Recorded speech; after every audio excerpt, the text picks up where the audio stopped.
sobre a natureza de sinais, e é bem interessante a gente começar a abordar isso, porque vai chegar um ponto que a gente vai falar um pouco sobre modulação analógica e logo vai cair para a modulação digital, que é mais comum hoje em dia.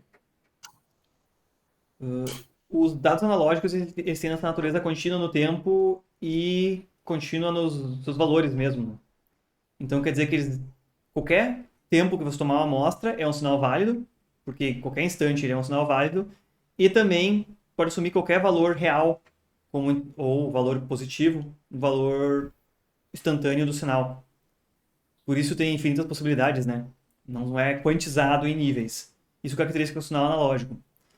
Não existe uma variação instantânea no valor. Não posso dizer agora o valor é de 5 e num tempo infinitesimal depois o valor é zero.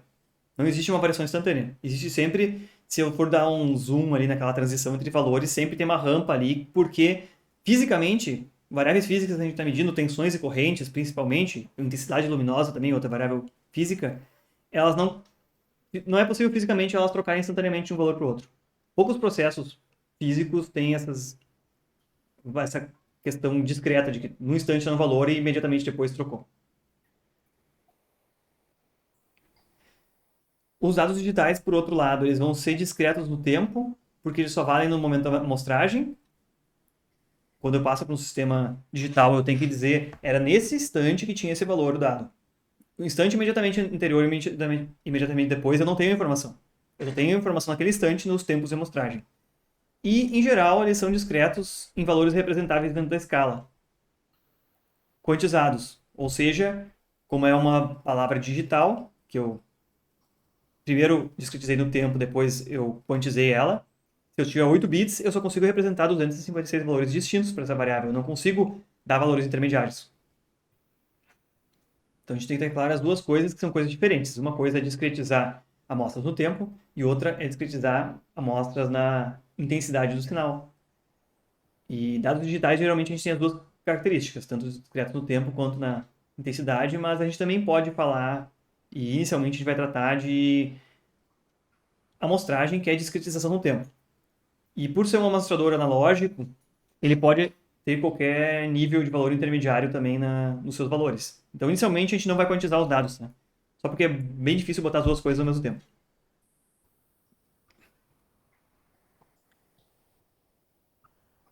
Como o sinal digital pode ter informação recuperada quando mostrado em determinados instantes, os valores intermediários que ele sofra fora do instante de amostragem não são interesse. Isso aqui é uma questão bem chave quando falar em comunicação e informação agora. Quer dizer, se eu quero recuperar uma informação, não importa o que aconteceu entre dois tempos de amostragem. Para mim não importa nada.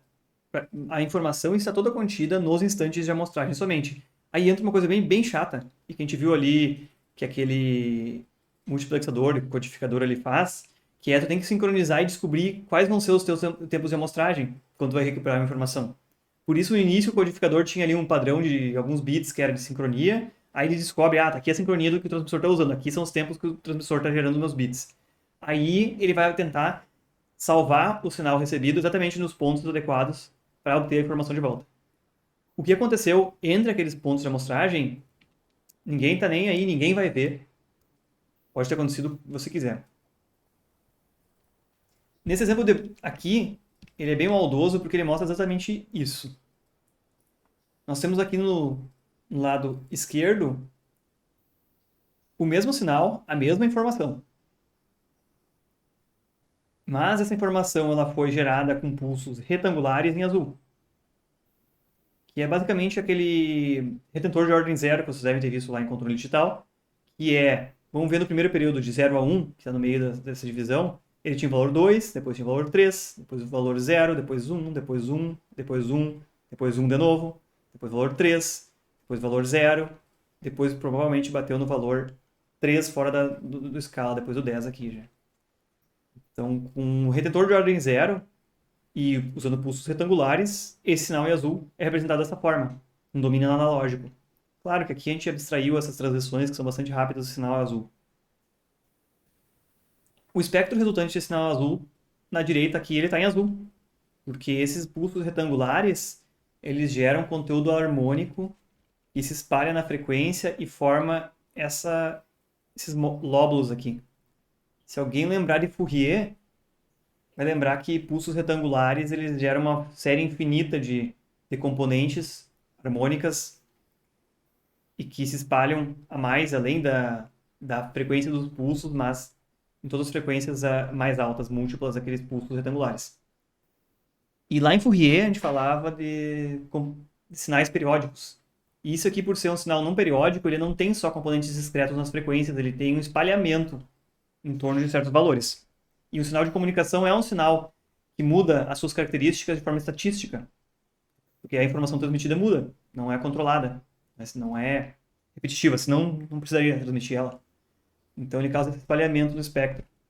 E não tem como fazer uma análise de Fourier, formalmente, de um sinal de comunicação.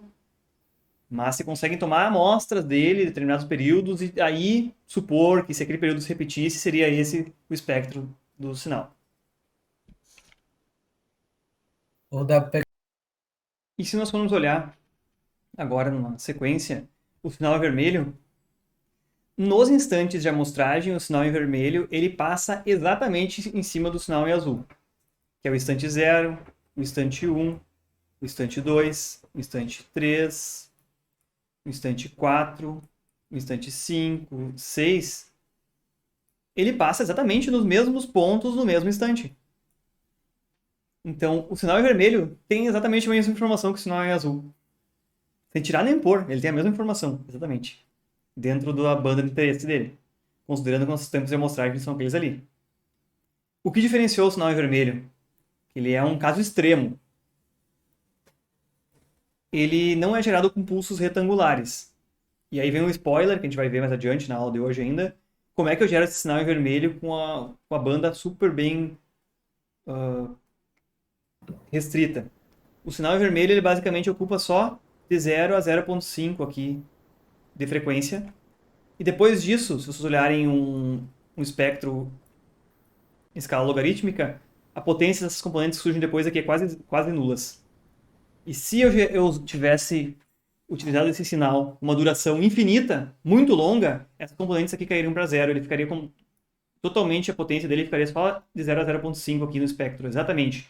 As componentes fora do espectro seriam zero. Então, surgem as componentes fora do espectro em função de que são finitos o número de amostras e o comprimento do que eu analisei. Mas tu amostrou esse sinal, né? Tipo, tu usou uma amostragem infinita, né? Porque não tem como tu calcular tudo, né? Sim, por ser finita, surgiram umas componentes de sujeira depois de 0,5 fs. Se fosse infinita, elas não existiriam aqui.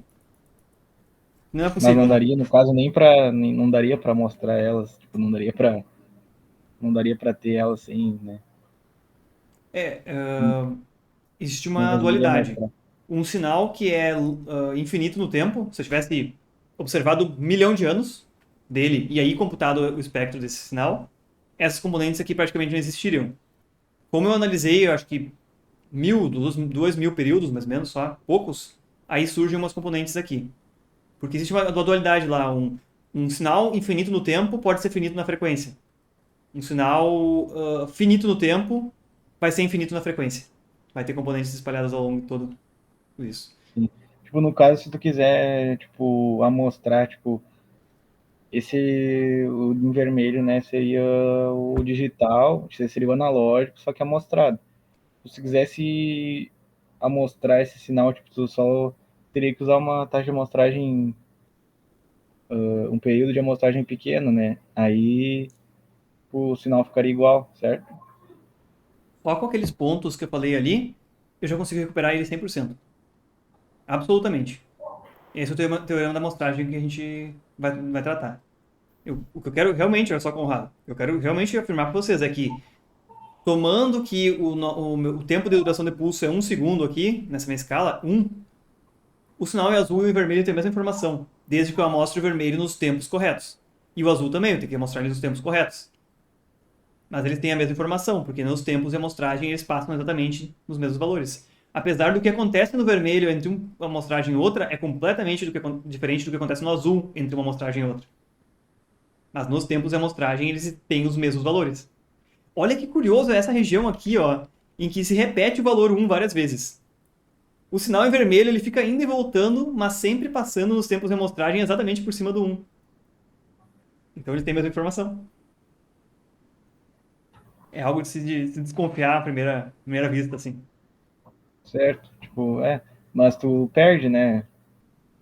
Perde a característica do sinal, tipo. Não, eu tô falando de informação. Se Vários for pelo menos sinais tipo, com uma formatos voz. diferentes têm a mesma informação. Tipo, se for uma voz, tu pegar esse sinal ali, tipo, daria uma voz de boa ou sinal de áudio? Sim, desde que eu tenha o período de amostragem condizente com a largura de banda do sinal que eu estou mostrando. Que é o teorema da amostragem que a gente vai rever aqui. Que vocês já viram em algum momento. Olha só, se a voz Sim. for esse sinal em vermelho aqui, ó, que está dentro de certa largura de banda de frequência, de 0 a 0,5, eu amostrar com essa taxa de amostras aqui, que é 1, eu vou conseguir reproduzir ela perfeitamente. A informação só tá nos pontos de amostragem, Isso aí. no caso. A informação só está no ponto de amostragem, isso aí. É bem essa conclusão que a gente tem que chegar. Não importa o formato do pulso que eu usei, se eu usei um retentor de ordem zero como o azul, ou se eu usei um pulso como cosseno levantado, que é esse pulso que tem a menor largura do espectro possível, que é esse que eu usei para ficar bem arredondadinho. Não importa qual Sim. dos formatos de pulso que eu vou usar, mas o que vale é que ele tenha a informação nos momentos corretos de amostragem. Olha só, por que eu gostaria de ter o sinal máximo apertado no espectro? Por que eu gostaria de ter ele mais bem contido dentro da banda que eu preciso mesmo? Como assim? Não entendi a pergunta. Olha só, entre o azul e o vermelho. Vamos dizer agora que eu não estou me preocupando em amostrar esse sinal, mas é que eu quero transmitir ele. E os dois, azul e vermelho, têm a mesma informação. Eu estou querendo transmitir. Porque tu não teria, tipo, as componentes ali, tu transmitiria o mesmo sinal. Sim, mas qual a diferença entre transmitir o vermelho e transmitir o azul? Eles têm a mesma informação, só tem formato de pulso diferente. Pois é, que daí essa. Eu não sei se teria a mesma informação, não sei porque tu vai querer uma frequência, tipo, menor ali na. Olha, do ponto de vista de vocês, que vocês já entendem de circuitos, que vocês já entendem um pouco de comunicação, qual seria a vantagem de uma coisa e de outra? Se eu disse isso, o Adriano me confirmou aí, que a informação está nos pontos de amostragem. Então, eu posso ignorar o que acontece entre um e outro, desde que eu amostre no momento certo o sinal, eu vou ter a mesma informação transmitida. Só que em vermelho, ele vai ocupar uma banda bem estreita no espectro, e em azul ele vai ocupar uma banda maior, né? Porque vai espalhar mais energia no espectro. Sim. Então, eu gostaria de transmitir o em vermelho, porque ele vai gerar menos interferência fora em outros canais adjacentes, e também porque a minha energia vai ser aplicada de uma forma mais útil. Porque se eu pegar a mesma potência de sinal transmitido e ele estiver nessa banda aqui, o sinal vai ter maior amplitude, vai ser mais fácil de detectar ele.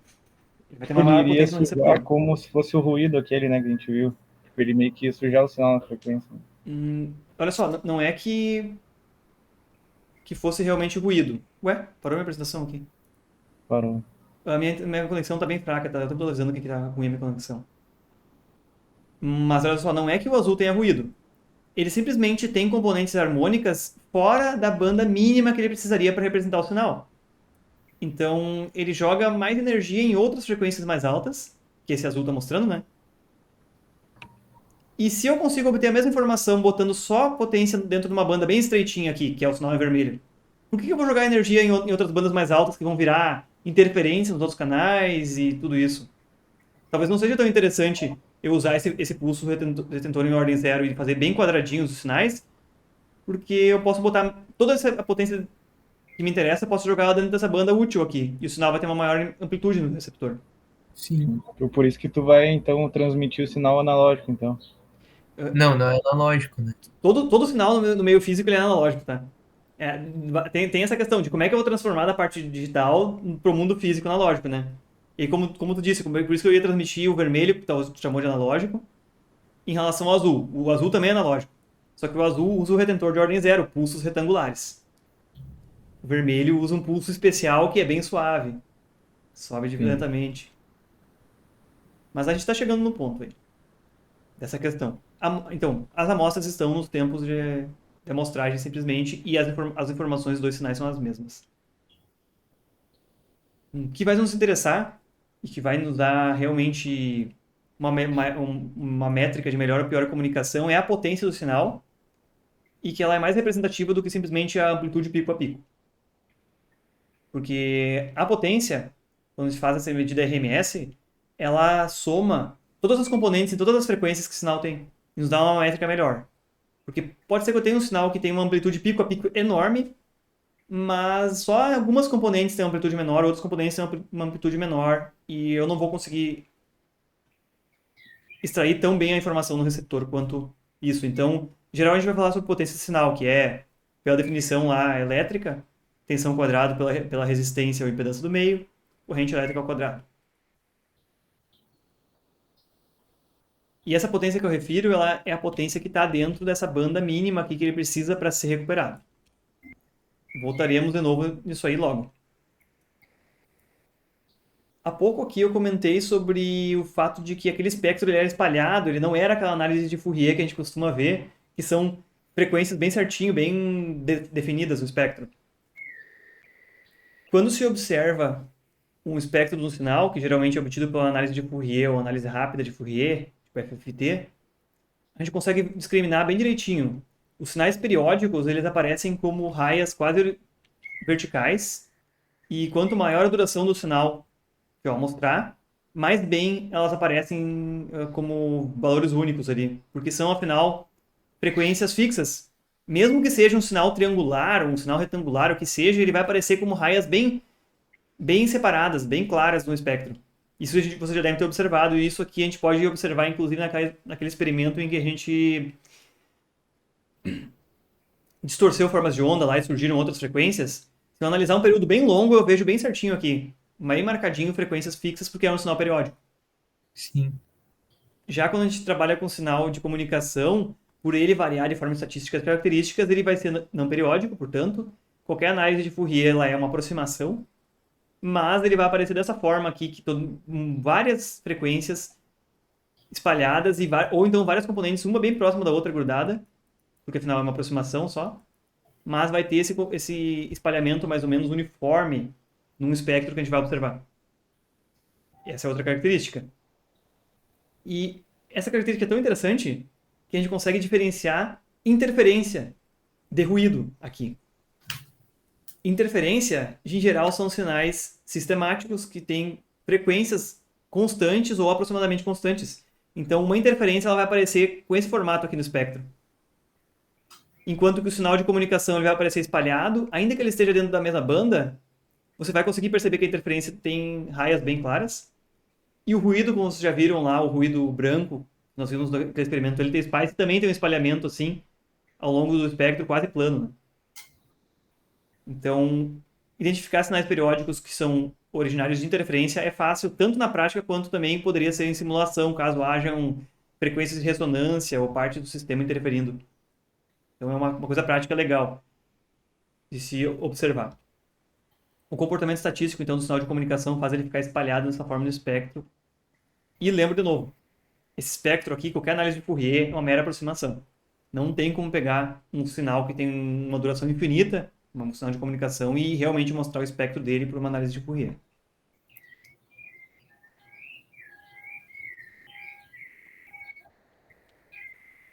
Mas ele vai ter tipo um limite de ruído, no caso.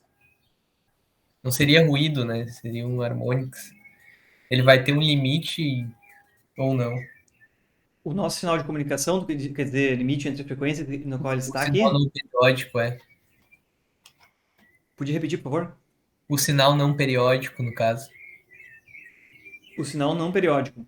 Isso. Em geral, a gente caracteriza o sinal não periódico pela banda de frequências que ele utiliza. Uma frequência mínima e a frequência máxima em que a maior parte da potência está contida. Tá bem aqui embaixo, ó. Próximo tópico que a gente vai ver. É como caracterizar ele no espectro.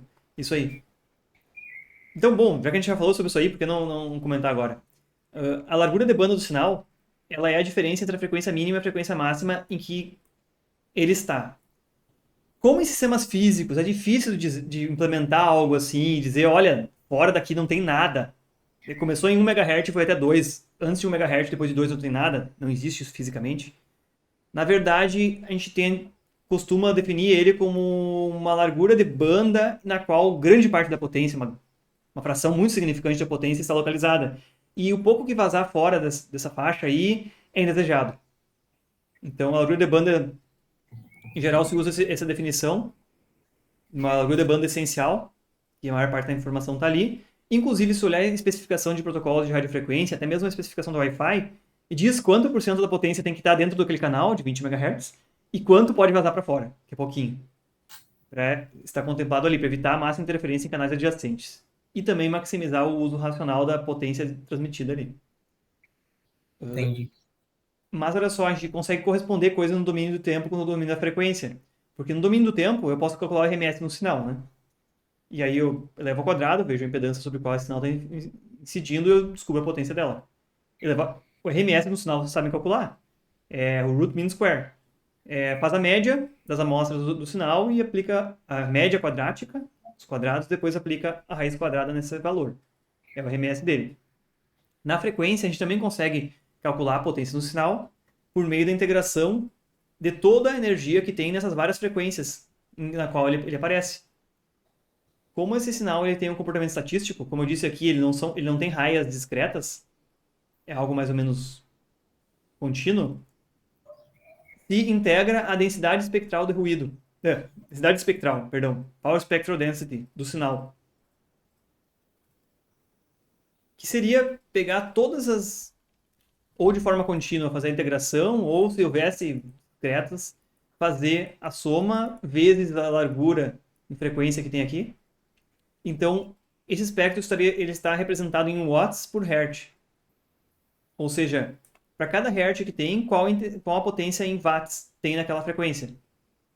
E se eu realizar uma soma de todos esses pequenos retângulos que a gente poderia estimar aqui por uma integral, se a gente fosse estimar por uma integral, a gente poderia dizer, aqui tem um pequeno retângulo com essa altura, aqui tem outro pequeno retângulo com essa altura e uma determinada largura, aqui tem outro, que seria a aproximação por uma integral.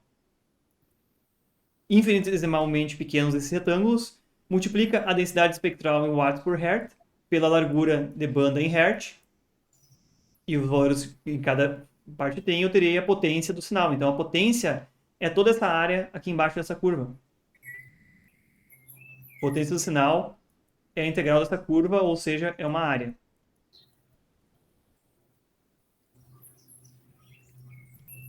Tanto se o sinal tiver uma largura de banda maior para a mesma densidade de potência, ele vai ter maior potência, quanto se ele tiver uma intensidade maior para a mesma largura de banda em hertz, ele vai ter também uma potência maior.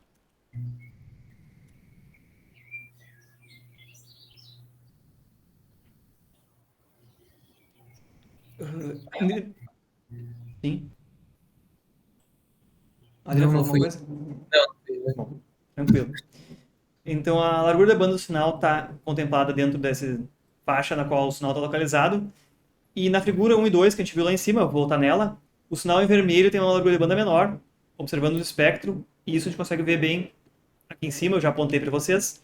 E o sinal em vermelho ele tem mais potência concentrado até 0,5, que é a banda mínima teórica na qual ele consegue ser representar aquela informação. E o sinal em azul ele já tem um vazamento de potência para além disso, então a gente poderia aproximar aqui que o sinal em azul teria uma largura de banda um pouco maior, se a gente observar a potência de todas as componentes harmônicas que o sinal em azul contém.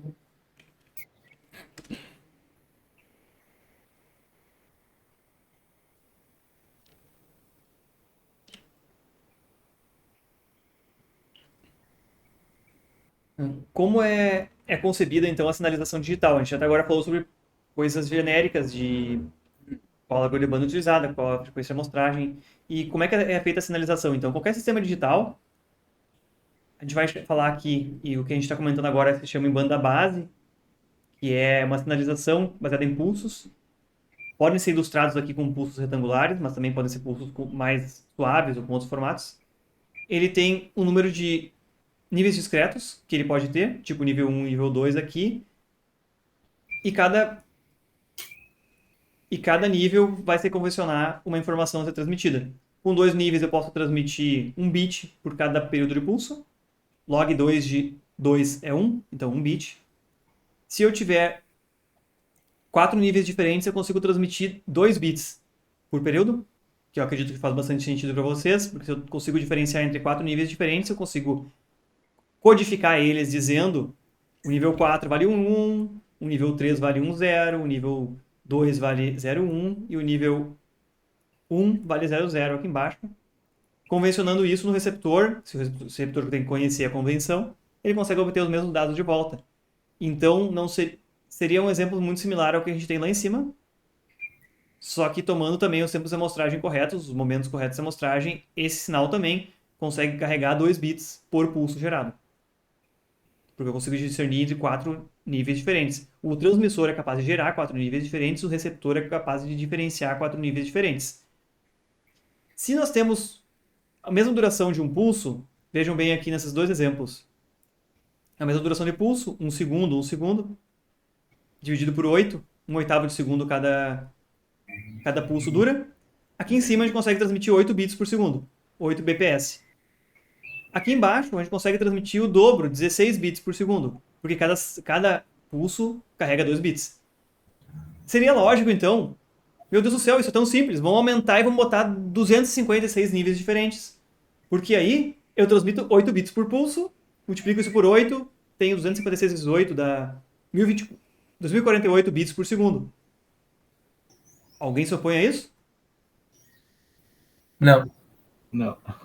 Tá simples a minha lógica com relação a transmitir mais dados com os mesmos pulsos? E vejam bem, agora eu sugeri para vocês, eu aumentei a quantidade de bits transmitidos e eu não diminuí a duração dos pulsos, é o mesmo número de pulsos. Então quer dizer que no espectro só vai ocupar essa mesma regiãozinha do espectro aqui. Não vai aumentar a largura de banda do sinal, só vai aumentar a taxa de dados. Mas aí vem um desafio grande. O transmissor e o receptor tem que conseguir diferenciar esses 256 níveis diferentes que eu estou sugerindo aqui, de intensidade. E não pode errar. A fórmula que eu usei para vocês até agora foi essa aqui. E o número de bits mínimo necessário para codificar n níveis é log 2 de n, arredondado para baixo, arredondado para cima. Em geral não se usa um número que não seja um expoente de 2 para isso aí, para representação de dados digitais. E nessas representações interiores, o período de bit vai ser, então, a duração total de transmissão, dt, a quantidade de pulsos, np, o período de bit. Período de símbolo, perdão.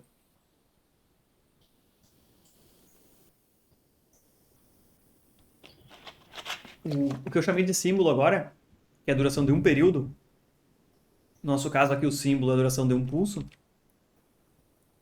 ele é um tempo, ou uma palavra, uma amostra, que vai ser tomada aqui, que é indivisível. Eu não posso dizer meio símbolo, um terço, um quarto. É um período que é indivisível, e desse período eu consigo extrair uma quantidade de bits de informação. Então, o símbolo não precisa ser um pulso, pode ser um formato de um seno completo, que vai representar lá, a gente vai ver modulações de banda passante, que não é um pulso assim, é um seno. Pode ser também outras representações de pulsos que a gente vai ver. Um pulso que pode ter o dado codificado na posição dele, ele pode vir no início do período ou no final do período. Isso também é outra característica de um símbolo e que, dependendo da posição dele, ele muda a informação transmitida. Então, o símbolo é uma parte indivisível, determinada pelo seu início e pelo fim, e representa uma palavra que nem sempre tem um bit só. Eu posso ter um símbolo que pode ser um pulso, que pode ter 4 bits, pode ter 8 bits, de acordo com o que eu convencionei quantos valores discretos diferentes que eu consigo determinar ele, que eu consigo separar ele no receptor. Uma vez que eu tenho convencionado no transmissor e no receptor quantos níveis eu vou conseguir discernir, eu posso fazer o processo de detecção no receptor. O processo de detecção é parte do receptor, e se a gente for olhar nesse diagrama lá do canal de comunicação, ele estaria aqui dentro de decodificador de canal, decodificador de fonte, em algum local por aqui. Nessa interface, provavelmente, no modulador. entre codificador e modulador. E o processo de detecção é, no receptor, tomar uma decisão. É a conversão entre analógico e digital, exatamente nesse ponto. Que é, eu vou receber um sinal analógico, que pode ser alguma coisa, inclusive como ilustrado aqui, contaminado por interferência ou ruído, mas ao tomar uma certa amostra daquele período, eu vou ter que dizer se aquela palavra é qual dos níveis. Escolham aqui no meio um instante qualquer aqui do meu sinal. Eu posso dizer que, como ele está bastante contaminado, se eu tomar uma amostra exatamente nesse instante aqui, vocês estão vendo aqui embaixo, onde eu apontei? Eu vou correr aqui para a gente conseguir visualizar o eixo do tempo também. Supomos que eu tomei uma amostra exatamente aqui, que não está no período de amostragem bem redondinho, aqui está no meio, entre dois instantes de amostragem, mas eu poderia pegar uma amostra aqui e vocês vão me dizer, é representativa essa amostra realmente do valor que tinha naquele período o sinal? Uma amostra só?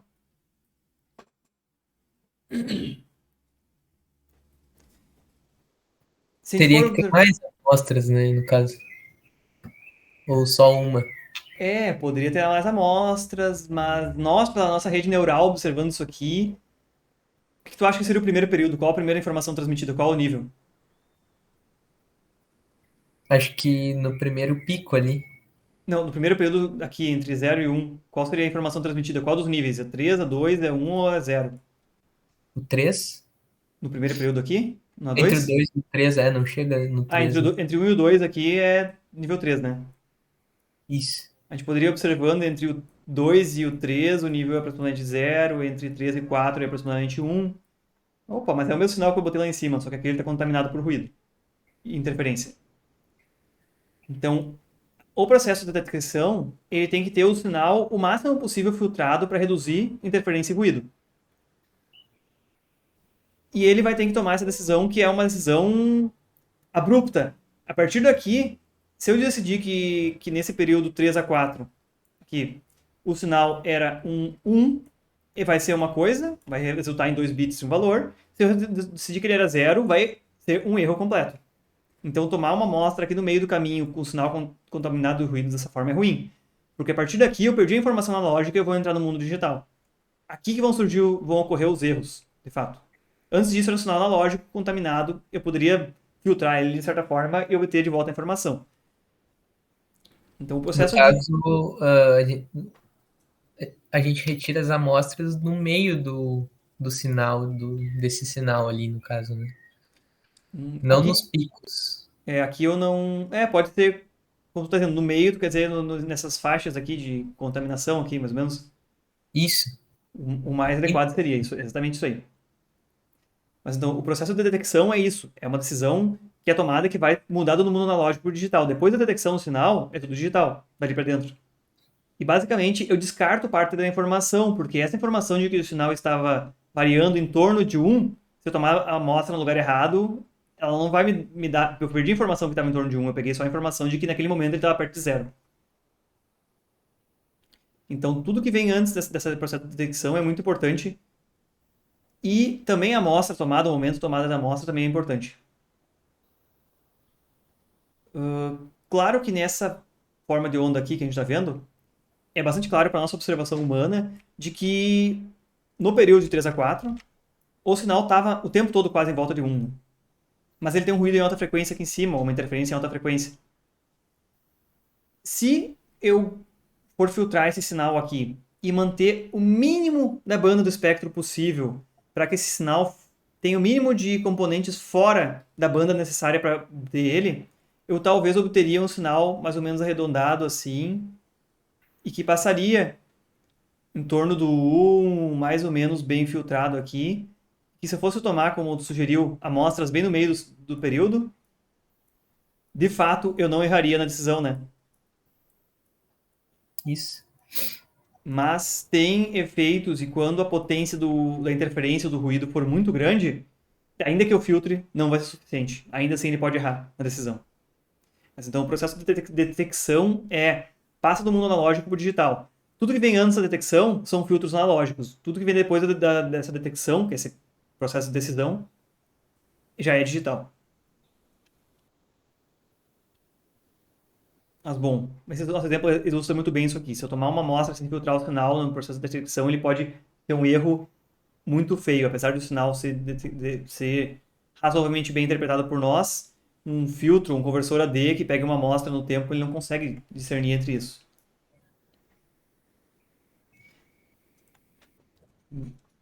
O processo de detecção é um ponto muito importante das comunicações digitais. Por quê? Em primeiro lugar, no receptor, ele que vai transformar de volta o sinal analógico em algo digital e que eu vou tomar a decisão que os bits representava aquilo, mas também porque eu posso fazer várias vezes, refazer a detecção em vários locais no meio da minha transmissão. Eu tenho uma transmissão de dados que vai ser lançada a centenas de quilômetros de distância, vai sofrer uma atenuação enorme. Se for uma transmissão em meio aberto, vai sofrer uma interferência também. E, naturalmente, os próprios eletrônicos sofrem por ruído elétrico, né? Então, ele vai sofrer degeneração de todo tipo aí. Eu nem citei a distorção, porque vamos dizer que o nosso sistema é muito bem projetado, não tem distorção. Mas, o que pode ser feito em transmissões digitais de informação? De enlace em enlace de comunicação, cada pouco dentro do canal de comunicação, que pode passar por diferentes meios de comunicação. Eu posso ter uma transmissão em radiofrequência, a uma certa distância, depois um outro enlace de comunicação por fibra óptica, depois mais um trecho em cabo metálico. Eu posso ter várias coisas no meio do caminho. Um sinal digital, eu posso realizar a detecção no meio do caminho antes que esse sinal esteja demasiadamente poluído ou demasiadamente atenuado, de forma a obter de volta os dados digitais, né? E toda vez que eu passei pelo processo de detecção, eu obtenho de novo, vamos dizer aqui, voltando para esse exemplo, uma vez que eu fiz a detecção e eu tomei amostras corretas e o sinal não estava muito poluído, eu não errei nenhuma decisão, esse sinal voltou a ser digital e ele tem um nível discreto e uma quantidade de amostras tomadas nos tempos corretos. Esse sinal está perfeito de novo, uma vez que eu fiz a detecção dele. Não tem mais contaminação nenhuma, desde que eu tenha tomado as decisões corretas. Eu posso fazer um processo que se chama regeneração do sinal digital, que é de tempos em tempos eu passo ele por um processo de detecção, defino em qual nível cada amostra pertencia e regero ele de novo. Adiante, na próxima parte do enlace de comunicação. Então, esse processo de regeneração só pode ser realizado em sinais digitais, porque eu preciso tomar a decisão a qual nível pertencia e gerar ele novamente. Algo que não é possível se realizar em sinais analógicos, devido que, em função da natureza analógica e contínua, um sinal analógico, eu não posso definir em qual nível ele está. Eu não posso tomar uma decisão discreta. Portanto, eu não posso regenerar ele. O máximo que eu posso fazer no sinal analógico é amplificar ele de novo, se ele for atenuado. Eu posso filtrar o ruído, tanto que possa ser gerado por alguns outros componentes do canal, ou quanto o próprio receptor e amplificador geraram, e filtrar para que tenha o mínimo ruído possível. Tipo, restringindo a frequência que foi amplificada. A banda mínima possível que caiba o sinal ali dentro. Mas eu não consigo eliminar o ruído. Não é possível. Em comunicação analógica eu não consigo eliminar, eu só consigo diminuir ele para que fique só dentro da banda de interesse. Então o sinal analógico não é possível regenerar. Um sinal digital, antes dele estar atenuado demais ou que a interferência e o ruído sejam muito significantes, eu faço a detecção e gero ele novamente de forma ideal, com os níveis bem definidos de novo e sem contaminação por ruído, depois que ele voltou para o domínio digital e foi regerado de forma analógica novamente. No caso, tu transmite, daí ele volta, tu recebe ele de novo, tu passa para o analógico e extrai de novo. Tu obtém as amostras de novo, no caso. Sim, eu não digo que o mesmo dispositivo faça isso, né? Sim. Eu transmito daqui a 100 km, um equipamento vai receber ele, amplificar, fazer a detecção novamente, descobrir quais níveis digitais eram e vai gerar de novo aqueles níveis digitais perfeitos, sem nenhuma interferência, sem nenhum ruído e vai propagar dali em diante. Vai regenerar o sinal. Não é possível fazer isso com sinais analógicos, porque sinais analógicos não tem como definir níveis, né? É o mais puro, né? O sinal analógico é mais puro, no caso. Os sinais analógicos têm valores reais de intensidade, não tem níveis discretos. Então não tem como tomar uma decisão. Isso é interessante, né? Por um lado, vamos dizer, o sinal analógico poderia carregar mais informação, então, porque ele tem mais níveis discretos, né? Se fosse analógico. Ele tem infinitos níveis de intensidade. Mas ele pode ser contaminado por um monte de coisas e não tem como regenerar ele no meio do caminho. Sim, no caso se tu fizer isso com sinal analógico, tu vai fazer o processo anterior, no caso, que tu vai passar ele para digital. Aí ele já é um sinal digital, aí não tem o que dizer, né? Então, olha só, telefonia analógica, nas centrais de comutação, só pode amplificar e filtrar o sinal, ele vai seguir contaminado do ruído dentro da banda dele, que não tem como remover o ruído dentro da banda, e vai ser o que for amplificado vai amplificar o ruído que vinha antes junto também. Não tem como limpar completamente. E em telefonia digital, ele vai ser digitalizado no transmissor, cada retransmissor no meio do caminho vai regenerar ele, vai transformar de volta em digital e regenerar ele de novo, limpo, e vai chegar E vai no receptor pontos principais. perfeitamente assim como saiu do transmissor. Sim. Vai eliminar todo tipo de ruído que tem nos retransmissores. E isso vai ser mais claro, regeneradores, tá? Isso. Um retransmissor poderia só amplificar, poderia não fazer esse processo de detecção e gerar novamente, entendeu? Um retransmissor poderia ser algo mais simples, que não transforma em digital e regera.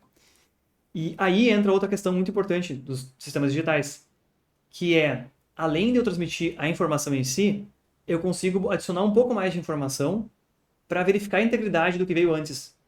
Do tipo, a cada byte transmitido eu boto um bit a mais que vai me ajudar a verificar se não mudou nenhum dos bits durante a transmissão, se não houve nenhum erro de decisão durante a transmissão.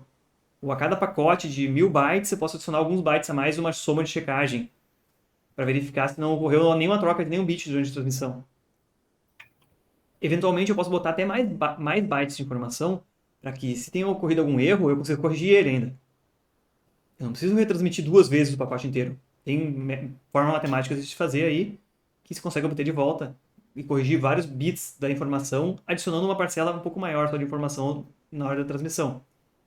Então, ainda se consegue detectar quando houve os dados foram corrompidos, além de que quando você regenera, você volta ao estado original e esse sinal volta a ser perfeito digitalmente. Sim. Isso agora está bem claro na TV digital. Lembram da TV analógica? Tinha sempre um pequeno ruidinho na tela. E TV digital é absoluta. Você vê o bigode do William Bonner lá quando ele não fez a barba direito, né? Então é Sim, bem. tem muitos sinais de amostragem, no caso. Olha só, nem que ela não fosse em altíssima resolução, mas não tem ruído nenhuma contaminado porque o sinal é regenerado quantas vezes for necessário no meio do caminho. E toda vez que for regenerado, removeu o ruído, removeu interferências que tenha tido e reamplifica, né?